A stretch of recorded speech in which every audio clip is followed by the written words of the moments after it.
अस्सलाम वालेकुम फ्रेंड्स, कैसे हैं सब? खैरियत है दोस्तों। आज हमने एक जुगनू पकड़ा है, तो मैंने सोचा क्यों ना अपने दोस्तों को दिखाया जाए। आजकल तो बहुत ही कम देखने को मिलते हैं। हमारे बचपन में यानी आज से 10-15 साल पहले तो बहुत हुआ करते थे, लेकिन अभी जो है वो बहुत ही कम मिलते हैं देखने को।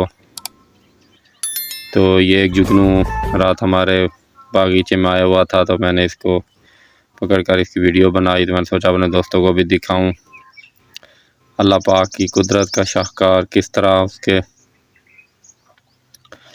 पेट के नीचे से जो है वो लाइट निकलती है। वो बचपन में आप लोगों ने कहानी वो माँ हमने सुनी थी, जुगनू और बुलबुल। हमारे बल्कि दूसरी या पता नहीं पहली क्लास में हुआ करती थी, उर्दू का सबक था।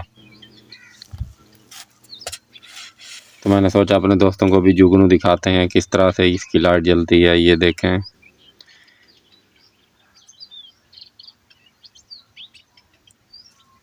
बहुत ही प्यारा एक पतंगा है जिसके नीचे अल्लाह पाक ने लाइट लगाई हुई है।